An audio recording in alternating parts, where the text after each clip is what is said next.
नड्डा ने राज्यसभा में कहा है कि महंगे फ्लाइट टिकट के लिए भाजपा जिम्मेदार है। श्री राघव चड्ढा, सर, इस बिल पे चर्चा के माध्यम से मैं इस देश के आम हवाई यात्री का दर्द आप सबके सामने रखना चाहूंगा। सर, वादा था कि हवाई चप्पल वालों को हवाई जहाज की सैर कराई जाएगी। आलम यह है सर कि बाटा कंपनी का जूता पहनने वाला भी आज हवाई जहाज की टिकट नहीं खरीद पा रहा है। Economy class is no more economical. Sir, मैं आज इस सदन में बहस पे आने से पहले अपने फोन पर फ्लाइट के रेट चेक कर रहा था। सर, अगर कल मुझे दिल्ली से बंबई जाना हो तो टिकट 14,000 रुपए की है, वन वे की सबसे सस्ती टिकट।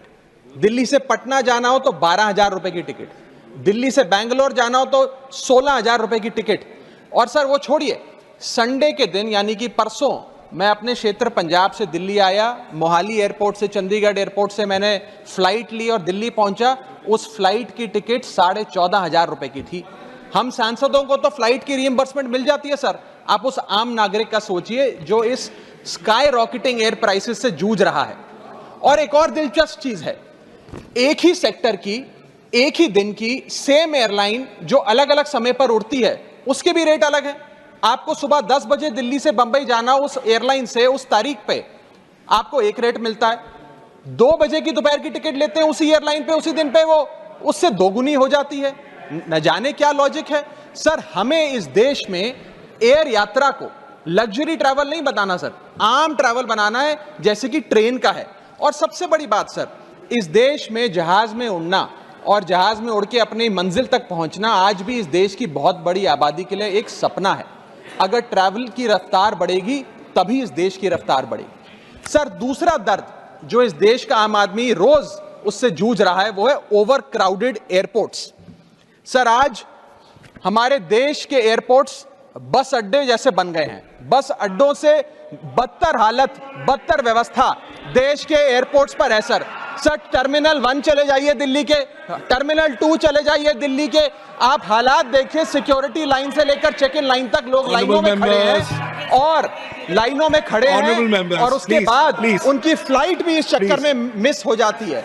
एक मुसाफिर सही समय पर फ्लाइट नहीं पकड़ पा रहा क्योंकि वो बेचारा चेक इन और सिक्योरिटी लाइन में ही फंसा रहता है। इतने ओवर क्राउडेड एयरपोर्ट्स आज हमारे देश के बन चुके हैं। सर, आज यात्री का तीसरा दर्द, Honorable members, please let the honorable members speak. Please. Sir, बोलने दीजिए। No, honorable members, please, honorable members. माननीय सदस्य, मेरा समय जा रहा है। Please let him speak. Sir, आज एयरपोर्ट्स पर खाना इतना महंगा है, बाजार के मुकाबले 2 गुना 3 गुना दाम है। एक साधारण सी पानी की बोतल जो 20 रुपए की बाजार में मिलती है वो एयरपोर्ट के भीतर जाकर फूड आउटलेट पर 100 रुपए की मिलती है। आज यात्री जो इंतजार कर रहे हैं अपनी फ्लाइट का, वो पानी पीकर पेट भर रहा है कि कहीं 250 रुपए की चाय और 350 रुपए का समोसा ना खरीदना पड़ जाए। बताइए सर, एक आम आदमी एयरपोर्ट पर अपने जहाज का इंतजार करते हुए क्या एक चाय नहीं पी सकता? क्या इस पर कोई रेगुलेशन नहीं होना चाहिए? क्या कोई अफोर्डेबल कैंटीन का मैकेनिज्म नहीं होना चाहिए? चौथा दर्द जो आज इस देश के आम यात्री को सर सहन करना पड़ रहा है वो है पुअर कनेक्टिविटी। आज इस देश के कई टूरिज्म स्पॉट्स पे, कई फेमस शहरों तक जहाज की यात्रा नहीं पहुंचती, फ्लाइट्स नहीं पहुंचती, एयरपोर्ट नहीं पहुंचती। कई शहर, अधिकतर शहर ऐसे हैं जहां पर एयरपोर्ट्स नहीं है। इंसान को जहाज लेकर, जहाज से उतरकर कई घंटों का बस का और गाड़ी का सफर तय कर अपनी मंजिल पे पहुंचना पड़ता है। सर, सरकार ने कहा कि मालदीव्स मत जाओ, लक्षद्वीप जाओ छुट्टी मनाने। मैं आपको आज का रेट बता रहा हूं सर, अगर आज मुझे दिल्ली से मालदीव जाना हो तो 17,000 रुपए की फ्लाइट है, लेकिन दिल्ली से लक्षद्वीप जाना हो तो 25,000 रुपए की फ्लाइट है सर। तो बताइए हम मालदीव जाएं कि लक्षद्वीप जाएं? सर, चौथा दर्द जो आज पांचवा दर्द जो आज एक आम यात्री को महसूस करना पड़ रहा है वो है sir flight cancellation and delays. Sir, एक आम नागरिक अपनी मंजिल पे, अपनी डेस्टिनेशन पे पहुंचने के लिए, जल्द पहुंचने के लिए कभी कभार ट्रेन यात्रा या बस या गाड़ी की यात्रा नहीं करता, वो महंगी टिकट खरीदता है। महंगी टिकट खरीद के अपनी मंजिल पे समय पे पहुंचना चाहता है। और कुछ ऐसे भी लोग हैं जो आर्थिक तौर पे सक्षम नहीं हैं, लेकिन आपातकालीन परिस्थितियों में, इमरजेंसी सिचुएशन में वो भी महंगी जहाज की टिकट खरीदकर जहाज की यात्रा करना चाहते हैं, अपनी मंजिल पे पहुंचना चाहते हैं। लेकिन क्या वो अपनी मंजिल पे समय पर पहुंच जा रहे हैं? निर्धारित समय से 3 से 4 घंटे लेट आज जहाज चलते हैं, और खास तौर पे छोटे शहरों के जो एयरपोर्ट्स हैं वहां पर तो मैक्सिमम डिलेज देखे गए हैं सर 1 केजी अगर एक्सेस बैगेज हो जाए तो फ्लाइट आपसे हजारों रुपए का किराया वसूलती है, लेकिन कई घंटों के डिले के लिए क्या फ्लाइट हमें कॉम्पनसेट करती है? मैं आज माननीय मंत्री जी को कहना चाहूंगा कि कुछ ऐसा मैकेनिज्म बनाए कि हर घंटे के फ्लाइट के डिले के लिए एयरलाइन आम यात्री को कॉम्पनसेट करे, उसकी जेब में पैसा डाले।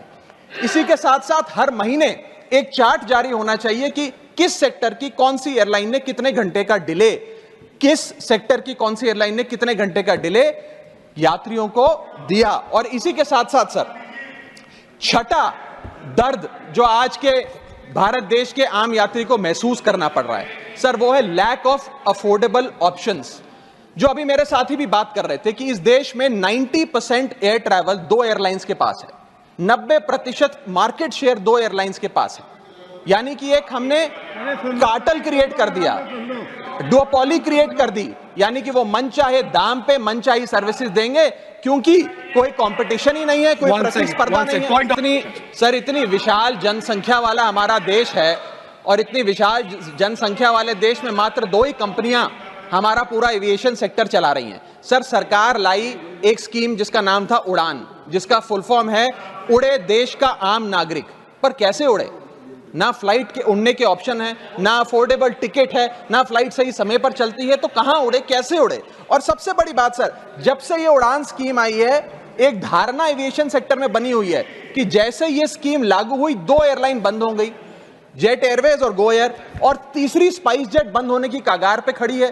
तो अब लोग ये भी कहने लग गए हैं कि शायद उड़ान स्कीम एक बहुत बड़ा अपशगुन थी, और इसी के चलते आज हमारा देश का आम नागरिक प्लेन से वापस ट्रेन पे जा रहा है। सर मेरा 7वां दर्द बैगेज चार्जेस और बैगेज डिलेज। सर अगर आपका 1 केजी बैगेज ओवरवेट हो जाए तो हजारों रुपए एयरलाइन आपसे एक्सेस बैगेज के चार्जेस वसूल लेती है। यहां तक कि कुछ लोग अब अपना सामान एयरपोर्ट पर फेंक के चले जाते हैं, बिकॉज उनके सामान में पड़ी वस्तुएं इतनी महंगी नहीं है जितना बैगेज चार्जेस एयरलाइन ले लेती हैं। और बैगेज के डिलेज देखिए सर, लंबा आपको इंतजार बैगेज बेल्ट पे करना पड़ता है कि कब हमारा बैग आएगा। जब स्क्रीन पर देखते हैं तो स्क्रीन पर लिखा आता है बैगेज ऑन बेल्ट, लेकिन बैगेज ऑन बेल्ट नहीं होता, सिर्फ 2-3 बिजनेस क्लास पैसेंजर्स का बैग आता है, और न जाने कितने मिनट एक आम नागरिक को इंतजार करना पड़ता है इस एक्सेस डिले के लिए। या इसको एक स्टैंडर्डाइज करने के लिए कोई प्रोसीजर सरकार को बनाना चाहिए। सर मेरा 8वां दर्द मैं समाप्त कर रहा हूं सर 8वां दर्द heavy car parking charges eight airport. Sir आज आप एयरपोर्ट्स पर पार्किंग का ठेका किसी एक कंपनी को दे देते हैं और वो मनचाहे दाम वसूलती है। खास तौर पे छोटे एयरपोर्ट्स पे 200-250 रुपए प्रति घंटे की कार पार्किंग चार्जेस देनी पड़ते हैं। आज आप दिल्ली के एयरपोर्ट चले जाइए, 220 रुपए प्रति घंटा गाड़ी का चार्ज लगता है, और अगर आपने कोई कैब टैक्सी बुक कर ली तो उसका भी मोटा बिल आता है, क्योंकि वो टैक्सी वाला भी expensive car parking charges, airport charges अपने बिल में जोड़कर आपको देता है। सर ये था दर्द फ्लाइट में चढ़ने से लेकर फ्लाइट में उतरने का। मैं अंत में 4 पंक्तियां सुनाकर अपनी वाणी को विराम दूंगा, और आज इस देश के आम नागरिक, आम यात्री का दर्द इन पंक्तियों में आप तक पहुंचाने की कोशिश करूंगा। कहीं है लंबी लाइनें, कहीं चेक इन से पहले काउंटर बंद, कहीं स्लो चल रहा है सर्वर, कहीं इंटरनेट है मंद। महंगी टिकट के बाद भी यात्रा की कोई गारंटी नहीं, आपका सामान चाहे टूटे चाहे फूटे कोई वारंटी नहीं। जो हाल है बस अड्डों का वही तस्वीर आती है एयरपोर्ट से। चाय हो या समोसा नहीं मिल रहा 500 रुपए के नोट से। रोज फ्लाइटें रद्द हो रही हैं धमकी बम विस्फोट से। आखिरी में सर, कब तक आम आदमी मरता रहेगा एयरपोर्ट की छत गिरने की चोट से?